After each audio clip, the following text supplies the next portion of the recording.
What they don't tell you is that YouTube, you don't know who is watching you. And Sims 4 is not considered a real game. Blah, blah, blah, blah. Oh, I play The Sims.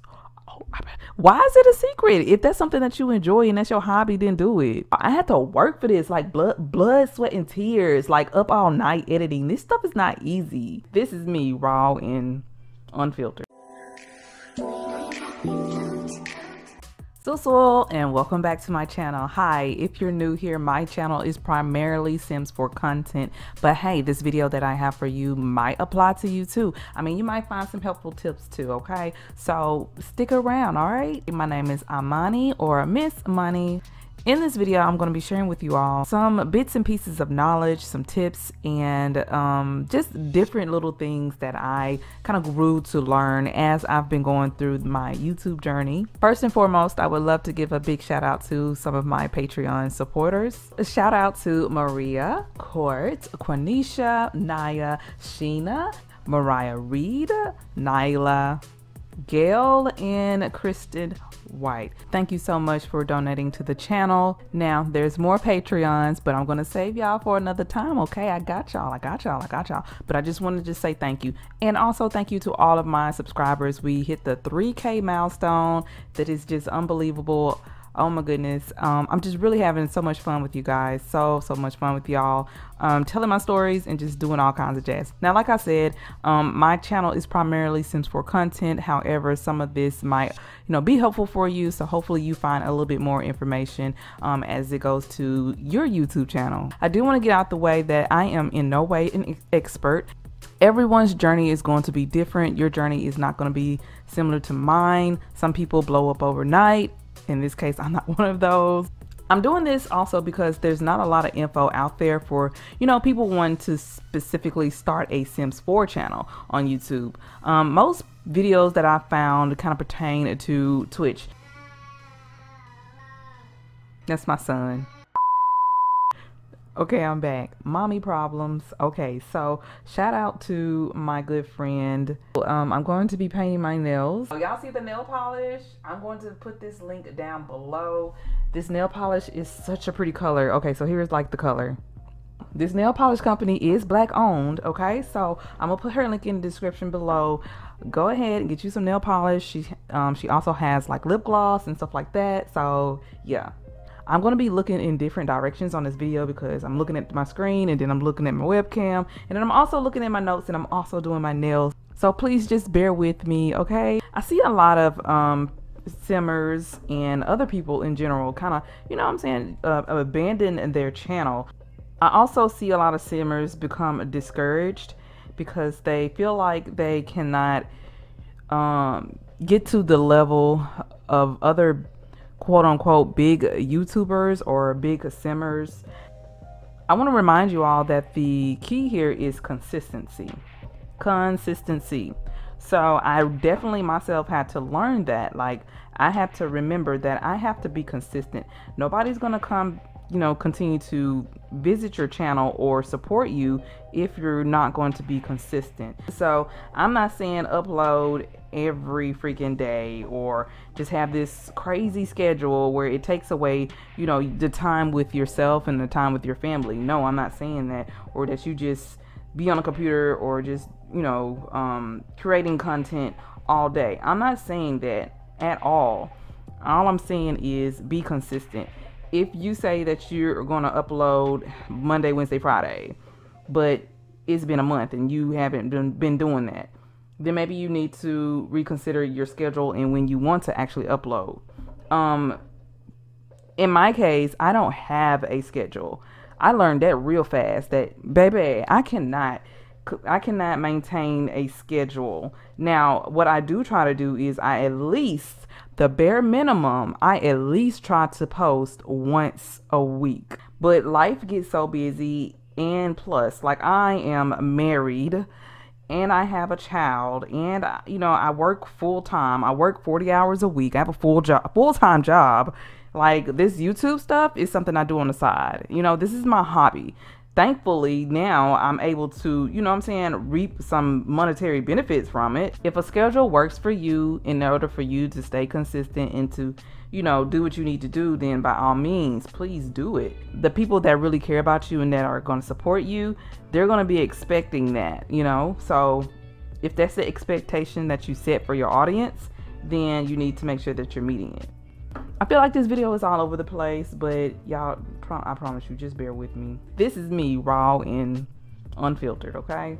The advice I give will not guarantee you 1,000 subs overnight. The first bit of advice or tips or suggestions that I would give to anybody, you know, starting off or, you know, kind of struggling with their YouTube channel, I would say you need to be unique, be yourself, and stand out. Well, find a way to stand out. Be yourself. It's okay to like do different challenges and stuff like that, but that somebody else has already done. All you have to do is put your own little spin on it. You know what I'm saying? If you want to do mod reviews, put your own little spin on it. That's what I did. A lot of people do mod reviews. I love mods so much that I'm like, yo, I want to try something different. Like, let me like mess with this certain, like just this is one crazy family and do my mod overviews like that. And that's where, you know, the Sullivan family came from with my realistic reactions video. And a lot of people love that. I love mods that bring realism to the game. So I was like, you know what? Let me showcase that to my audience. Like, yo, look at how these mods can really just bring a lot of realism to your game, and showing people that in a funny manner, you know. So that's what I enjoy doing. I enjoy making people laugh, and I enjoy entertaining people. I'm also a storyteller sim, or a generational player. I was like, you know what, let me go ahead and start an LP. Now, I was kind of like hesitant because I feel like LPs are not as popular as they were back in the day. I feel like this generation, the attention span for us is just like very limited. Like, we're used to like watching, you know, 60 seconds or less of TikTok videos. Even my attention span is low. So what I did was I decided, okay, you know what, I'm gonna do an LP. I am. However, so I decided to start my LPs at 10 minutes because that is like the recommended length time for YouTube videos. It's like 10 minutes or more. I said I'm not gonna do like 30 and 45 minutes worth of footage for my LP, especially starting off as a small YouTuber, because A, nobody knows me. B, I could have the best storyline ever in my LP, but ain't nobody finna sit there and watch 30 minutes of footage, especially not for my first video. And people's attention span is not that long. Like, yo, you literally have to try to grab a person's attention within the first 15 or 10 seconds of a video. So, I mean, I was like, no, I'm not making long YouTube videos or long LPs. Now, my first LP, which was my current household, that one was a little lengthy, but that was because I had to do a lot of introducing. But thereafter, I started to make like 10-minute, 12-minute, 14-minute videos, as opposed to just continuously making 30-minute, 40-minute LPs. Once I gained an audience, then I started to make my LPs a little longer for my audience. And even, you know, some of my audience members was like, hey, I wish your videos were a little longer. That lets me know that now they're invested. Now, since I have the audience, now I'll go ahead and start making them a little bit longer. But also, making shorter videos or shorter LPs made it to whereas I was able to produce more videos with my LPs being a little bit more shorter as opposed to being longer. Also, in my LPs, I was like, you know what? I want to do a lot of heavy editing in my LPs. Y'all, my head is itching. So what I decided to do for my LPs was to do a lot of heavy editing. I dislike when I'm watching an LP and a person is just like, okay, well, now I'm going to have Jimmy to do this, or now I'm going to have Sarah to do this, and they're clicking all of the action buttons and they're just clicking, and I'm just like, okay, I want to hear the story. Let me hear the story that's going on in your LP. I mean, that's what LPs are. They're supposed to be a story. Well, I don't know. Well, to me, LPs are supposed to be story based. That's just me. Now, some people might just like, you know, some people might just like those whole, Okay, we're just playing, because that's what an LP is. LP is an LP is a let's play. So I mean, if you just like that, then I mean that's you. But personally, I think that LPs are supposed to be story based. That's just me. I feel like that heavy editing I was able to maintain my audience's retention. And that's another thing, retention. Retention is the biggest thing ever when it comes to YouTube videos. Like, you can make a 10-minute video and you can get 500 views, but it's disheartening whenever you make a 10-minute video, but your average retention is like 1 minute long. I was able to gain a lot of a longer retention with the heavy editing in my LP and making my LPs a little bit more shorter. So that was the method that I decided to come up with. And I've recently tried to apply that to whenever I do mod overviews. I don't know if you guys noticed, but I get straight to the point. Like, I don't want y'all to be here all day. Like, I feel like when you grab these mods and you rush to get the links, like, bro, I'm gonna get straight to the point. Okay, this is what this does, and this is what this looks like, and boom, like, boom. And then by the time you at the end of the video, you be like, okay, I think I like this, and I like that, I like this, and I like that. Okay, let me go get this, get that. You know, I got you in and I got you out of there. So that's just been my whole method as far as editing goes in my YouTube videos. I feel like I got really off topic there. Okay, I don't know if I've helped y'all at all. Was that even some advice? I don't know. More advice. Engage with your audience. Reply to your comments. Like, if somebody likes your stuff, reply to the comments. Engage with your audience. Also, engage with the community outside of the people that are your supporters.